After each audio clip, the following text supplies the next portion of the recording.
चलिए आज का टॉपिक है methods of preparation of halo alkane and halo arenes. यानी आज हम हेलो एल्केन और हेलो एरीन्स की प्रिपरेशन पढ़ेंगे। तो टॉपिक है आज का preparation of halo alkanes and halo arenes. ठीक है, तो देखिए सबसे पहला मेथड है फ्रॉम एल्कोहल्स। एल्कोहल से हेलो एल्केन और हेलो एरीन कैसे बनाएंगे। तो फ्रॉम एल्कोहल्स, तो इसके अंदर क्या होता है कि जब हम एल्कोहल की रिएक्शन या तो हाइड्रोजन हैलाइड यानी HX से कराते हैं या फिर फॉस्फोरस हैलाइड से कराते हैं या फिर हम थायोनिल क्लोराइड यानी SOCl2 से रिएक्शन कराते हैं। तो इन तीनों से रिएक्शन कराने के बाद हमें जो रिजल्टेंट कंपाउंड मिलता है वो मिलता है हेलो एल्केन। ठीक है, वापस से रिपीट करता हूँ कि जब एल्कोहल की रिएक्शन हाइड्रोजन हैलाइड या फॉस्फोरस हैलाइड या थायोनिल क्लोराइड से कराते हैं तो उस केस में हमें हेलो एल्केन मिलता है। आगे चल के हम देखेंगे कि फॉस्फोरस हैलाइड भी दो तरीके के यूज़ करेंगे। एक तो हम करेंगे पेंटा हैलाइड जैसे कि PCl5 और एक try halide that is PX3। ठीक है, चलो डिटेल में हम शुरू करते हैं। तो सबसे पहले हम देखते हैं कि एल्कोहल और HX की आपस में रिएक्शन होती है तो क्या बनता है। ठीक है, तो मान के चलिए मेरे पास एक एल्कोहल मॉलिक्यूल है ROH और उसकी मैंने हाइड्रोजन हैलाइड से रिएक्शन करा दी डेट इज़ HX। तो यहाँ से H2O मॉलिक्यूल इस तरीके से एलिमिनेट हो जाएगा और जो बच जाएगा वो है RX that is hello alkane और यहाँ से एलिमिनेट होने वाला मॉलिक्यूल है H2O। ठीक है, अब देखो मान के चल मेरे पास एक एल्कोहल है CH3CH2OH। This is primary alcohol. Primary alcohol कौन होते हैं? जिनके पास करैक्टरिस्टिक ग्रुप CH2OH होता है। तो हमने प्राइमरी एल्कोहल लिया दैट इज़ इथेनॉल CH3CH2OH और उसकी रिएक्शन मैंने HCl से कराई। तो HCl से रिएक्शन कराने के बाद ऊपर वाली रिएक्शन जैसे हमने कराई है उसी तरीके से यहाँ से हम H2O मॉलिक्यूल को एलिमिनेट कर देंगे। तो हमारा CH3CH2Cl प्लस H2O ये बन जाएगा। ठीक है, अब हम करते हैं सेकेंडरी एल्कोहल की रिएक्शन। तो देखिए सेकेंडरी एल्कोहल की रिएक्शन किस तरीके से होगी। मैं सेकेंडरी एल्कोहल लेता हूँ CH3 का होल ट्वाइस CHOH। अब इसमें आपको ऊपर वाली रिएक्शन में एक चीज़ ये देखनी है कि यहाँ पर एक कैटलिस्ट एनहाइड्रस ZnCl2 यूज़ होगा। ठीक है, अब सेकेंडरी अल्कोहल से हम रिएक्शन पढ़ रहे थे तो हमने सेकेंडरी अल्कोहल लिया CH3 का whole twice CHOH that is isopropyl alcohol. इसकी रिएक्शन हम HCl से कराते हैं again in presence of anhydrous ZnCl2। तो यहाँ से फिर वापस से वही सेम चीज़ वाटर मॉलिक्यूल एलिमिनेट हो गया और हमारा रिजल्टिंग कंपाउंड हो गया isopropyl chloride that is CH3 का whole twice CHCl plus H2O। ठीक है, थर्ड टाइम हम टर्सरी अल्कोहल लेते हैं CH3 का whole thrice COH plus HCl। ये हमारा टर्सरी अल्कोहल हुआ। टर्सरी अल्कोहल क्या होते हैं? जिसमें करैक्टरिस्टिक ग्रुप COH पाया जाता है और जिसके अंदर करैक्टरिस्टिक ग्रुप CHOH पाया जाता है वो सेकेंडरी होता है। तो देखिए टर्सरी अल्कोहल के साथ जो रिएक्शन होती है उसके लिए हमें एनहाइड्रस ZnCl2 की ज़रूरत नहीं पड़ती। ये रूम टेम्परेचर पर ही हो जाती है ये रिएक्शन। इसके लिए किसी कैटलिस्ट की ज़रूरत नहीं। इसका मतलब ये हुआ कि तीनों तरह के अल्कोहल में टर्सरी अल्कोहल सबसे ज़्यादा रिएक्टिव होते हैं इस रिएक्शन के लिए, क्योंकि टर्सरी अल्कोहल के केस में किसी भी कैटलिस्ट की ज़रूरत नहीं पड़ रही। यहाँ से हमने H2O हटाया और ये बन गया CH3 का whole thrice CCl plus H2O। ठीक है, तो इस तरीके से मैं एक चीज़ यहाँ पर ये लिख देता हूँ कि रिएक्टिविटी ऑफ एल्कोहल यहाँ पर जो है वो क्या होती है। रिएक्टिविटी ऑफ एल्कोहल का फॉर्मूला यहाँ पर डेट इज़, सबसे ज़्यादा रिएक्टिव कौन से एल्कोहल होते हैं, रिएक्टिविटी ऑफ एल्कोहल्स की अगर मैं यहाँ पर बात करता हूँ, रिएक्टिविटी ऑफ एल्कोहल की यहाँ पर मैं बात करता हूँ, तो सबसे ज़्यादा reactive tertiary alcohol, then secondary alcohol, और सबसे कम रिएक्टिव जो होते हैं यहाँ पर प्राइमरी एल्कोहल होते हैं। ठीक है, तो अब देखिए पिछली सारी रिएक्शन में मैंने एल्कोहल की रिएक्शन HCl से कराई थी। ठीक है, अब मैं HBr से कराता हूँ। जैसे कि मेरे पास एक एल्कोहल है CH3CH2OH और इसकी रिएक्शन HBr से कराता हूँ। यहाँ पर हमें ZnCl2 नहीं लेना, यहाँ पर हमें H2SO4 लेना है, वो भी लिटिल यानी फ्यू ड्रॉप्स हमें H2SO4 की। यहाँ पर H2SO4 कैटलिस्ट की तरह वर्क कर रहा है। यहाँ से अगेन पिछली रिएक्शंस की तरह H2 रिमूव हो जाएगा, resulting product is CH3CH2Br plus H2O। ठीक है, अगेन हमारा यहाँ हेलो एल्केन बन गया। ठीक है, अब रही बात HI की, तो हम लेते हैं CH3CH2OH प्लस HBr की जगह अब की बार हम HI लेते हैं और यहाँ किसी भी कैटलिस्ट की ज़रूरत नहीं पड़ेगी। ये रिएक्शन रूम टेम्परेचर पर ही हो जाती है। तो यहाँ से H2O मॉलिक्यूल एलिमिनेट हो गया, क्या बन गया हमारा आयोडाइड बन गया CH3CH2I प्लस के H2O।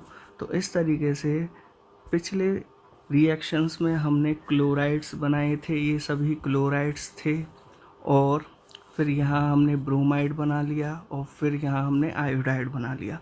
तो इस तरीके से हेलो एल्केन की प्रिपरेशन होती है यूजिंग HX।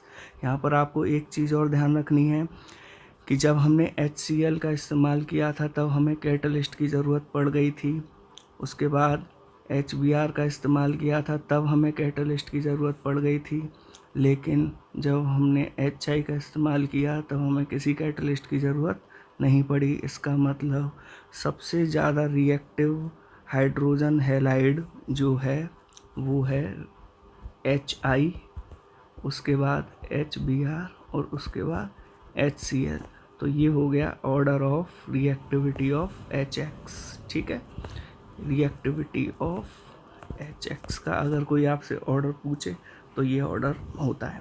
ठीक है, अब देखिए फिर मैंने आपको बताया था कि एल्कोहल्स की रिएक्शन जब फॉस्फोरस हैलाइड से कराते हैं, फॉस्फोरस हैलाइड से कराते हैं तब भी हमारे यहाँ पर हेलो एल्केन बनते हैं। ठीक है, तो ये रिएक्शंस देखते हैं। जैसे मैंने सबसे पहले कोई एल्कोहल ले लिया CH3CH2OH और फॉस्फोरस हैलाइड ले लेता हूँ मैं PCl5। तो देखिए PCl5 का जो फंक्शन होता है वो होता है remove OH and add Cl। ठीक है, यहाँ से OH हटाना है और उसकी जगह पर क्या लगा देना है, हमें Cl लगा देना है। ठीक है, OH हटा दिया और Cl लगा दिया। और इसके जो साइड प्रोडक्ट होते हैं, जो साइड प्रोडक्ट हैं उनको आप थोड़ा सा अगर ध्यान रखेंगे तो साइड प्रोडक्ट होते हैं हमेशा POCl3 प्लस HCl। तो यहाँ पर आप POCl3 प्लस HCl लिख देंगे। ठीक है, तो फंक्शन याद हो गया PCl5 का, remove OH and add HCl, और जो साइड प्रोडक्ट होंगे हमेशा वो होंगे POCl3 प्लस HCl। ठीक है, तो ये हो गई हमारी जो है फॉस्फोरस हैलाइड के साथ रिएक्शन। ठीक है, अब देखिए इसमें अब हम लेते हैं CH3CH2OH और अब की बार हमने ट्राई हैलाइड लिया डेट इज़ PCl3। तो अगेन PCl3 का जो फंक्शन होता है वो सेम होता है जो PCl5 का होता है, that is remove OH and add Cl। और साइड प्रोडक्ट जो होता है, साइड प्रोडक्ट वो होता है H3PO3। तो ये काम करने के बाद हमारी रिएक्शन हो जाएगी, यहाँ से OH हटाया और यहाँ पर Cl लगा दिया ठीक है, और साइड प्रोडक्ट हो गया हमारा H3PO3। उसके बाद आपको एक काम और ये करना है कि रिएक्शन को बैलेंस करने के लिए यहाँ पर 3 और यहाँ पर 3, और उसके बाद हमारी जो रिएक्शन है वो क्या हो जाएगी, बैलेंस हो जाती है। ठीक है, अब देखिए मान के चलिए कि यहाँ पर CH3CH2OH प्लस PBr3 आ जाए या PI3 आ जाए। तो अगेन जैसे PCl3 का फंक्शन था कि OH हटा के Cl लगाना है, तो PBr3 आ जाएगा, तो OH हटाकर हमें क्या लगा देना है, Br लगा देना है। तो CH3CH2Br plus side product H3PO3। लेकिन इन केस PI3 लिखा हुआ आए तो आपको यहाँ पर Br की जगह पर क्या लिख देना है, I लिख देना है, और अगेन 3 का मल्टीप्लाई आपको जो है इधर कर देना है। क्लियर है, ये बात क्लियर है। अच्छा, कभी कभी क्या होता है कि PBr3 की जगह पर जो है क्वेश्चन के अंदर रेड फॉस्फोरस और Br2 लिखा हुआ आ सकता है, या फिर ऐसे लिखा आ सकता है P प्लस Br2, या फिर ऐसे लिखा हुआ आ सकता है कि P4 प्लस Br2। तो वो सारी चीज़ें एक ही हैं, आपको सेम वही काम करना है। ये एक्चुअल में क्या है, इन सीटू प्रिपरेशन होती है इनकी, इन सीटू प्रिपरेशन होती है। इन सीटू प्रिपरेशन का मतलब रिएक्शन मिक्सचर के दौरान ही PBr3 की फॉर्मेशन हो जाती है। ठीक है, वो ज़्यादा इम्पोर्टेंट नहीं है। क्लियर है। अब ऐसे ही PI3 को हम क्या लिख सकते हैं, हम लिख सकते हैं रेड फॉस्फोरस I2 या P प्लस I2 या P4 प्लस I2। ठीक है, तो पिछली रिएक्शन में जो हमने यहाँ PBr3 लिया है, उस PBr3 की जगह इनमें से कुछ भी आ जाए तब आपको सेम रिएक्शन वही लिखनी होगी। ठीक है, उसके बाद अब हम बात करते हैं एक और रिएक्शन की, कि जब हम एल्कोहल की रिएक्शन थायोनिल क्लोराइड से कराते हैं। थायोनिल क्लोराइड का फॉर्मूला क्या होता है, SOCl2। तब भी हमें यहाँ पर क्या मिलते हैं, हेलो एल्केन मिलते हैं। ये रिएक्शन देख लेते हैं। हमारे पास एल्कोहल हो गया ROH और उसकी रिएक्शन थायोनिल क्लोराइड से हमने करा दी। ठीक है, अब थायोनिल क्लोराइड का फंक्शन क्या होता है, अगेन वही, रिमूव करना है OH और ऐड करना है Cl, और साइड प्रोडक्ट SO2 और Cl2। ठीक है, SO2 और HCl। क्लियर है, ये साइड प्रोडक्ट होते हैं। तो ये दोनों काम हमने किए, तो यहाँ बन जाएगा OH की जगह पर Cl और साइड प्रोडक्ट हो गए SO2 और HCl। देखो सबसे बेस्ट मेथड यही है, बेस्ट मेथड अब तक जो मैंने पढ़ा है उसमें ये मेथड सबसे बेस्ट है, क्योंकि इसके दोनों साइड प्रोडक्ट गैसियस होते हैं, तो वो टेस्ट ट्यूब से अपने आप बाहर निकल जाएंगे। सिर्फ टेस्ट ट्यूब के अंदर प्योर हेलो एल्केन हमको मिल जाता है। ठीक है, ये बात सब क्लियर है। चलिए उसके बाद फिर देखते हैं नेक्स्ट, अगली जो प्रिपरेशन है वो है by free radical halogenation of hydrocarbon. Hydrocarbon का फ्री रेडिकल हेलोजिनेशन। देखो फ्री रेडिकल हेलोजिनेशन सनलाइट की प्रेजेंस में होती है हमेशा, इन प्रेजेंस ऑफ सनलाइट, सनलाइट की प्रेजेंस में होती हैं ये रिएक्शंस हमेशा। अब जैसे फॉर एग्जांपल एक रिएक्शन है CH4 प्लस Cl2, एरो पर सनलाइट। ठीक है, तो जहाँ भी आपको एरो पे सनलाइट दिख जाए that is free radical halogenation reaction. ठीक है, इसमें क्या होगा, इन रिएक्शंस में क्या होता है कि हाइड्रोजन को रिप्लेस करके और हेलोजन एटम आ जाता है। यानी अगर मैं CH4 में से एक हाइड्रोजन को कम कर देता हूँ तो CH3 बन जाएगा, और जो हाइड्रोजन हमने हटाया है उस हाइड्रोजन की जगह पर हम Cl लगा देते हैं, तो बन गया CH3Cl प्लस साइड प्रोडक्ट हो जाता है हमारा HCl।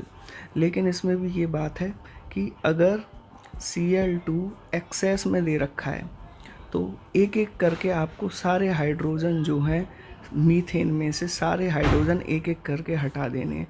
सबसे पहला हाइड्रोजन हटाएंगे और उसकी जगह Cl लगाएंगे तो CH3Cl बन जाएगा।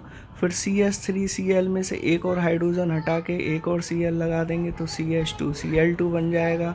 फिर CH2Cl2 में से एक और हाइड्रोजन हटा के Cl लगा देंगे तो CHCl3 और एट लास्ट आपको CCl4 जो है एज आ प्रोडक्ट यहाँ पर मिल जाते हैं।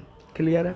अब मान के चलिए मीथेन के अलावा कोई दूसरा मैं एक और हाइड्रोकार्बन ले लेता हूँ, जैसे कि CH3 CH2 CH3 और इसमें मुझे Cl2 से रिएक्शन करानी है in the presence of sunlight. तो देखो ये दोनों जो कार्बन है ये दोनों कार्बन आइडेंटिकल हैं, दीज कार्बन आर आइडेंटिकल, ये दोनों कार्बन आइडेंटिकल हैं, आइडेंटिकल।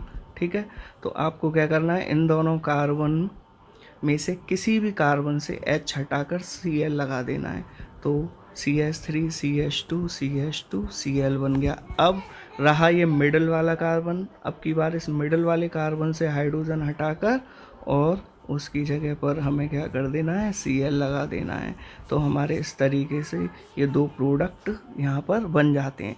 लेकिन इस प्रिपरेशन में दिक्कत क्या है कि हमें मिक्सचर मिलता है, मिक्सचर ऑफ प्रोडक्ट मिलते हैं। मिक्सचर में से हमें डिज़ायर्ड प्रोडक्ट को जो है आइसोलेट कर पाना डिफ़िकल्ट हो जाता है।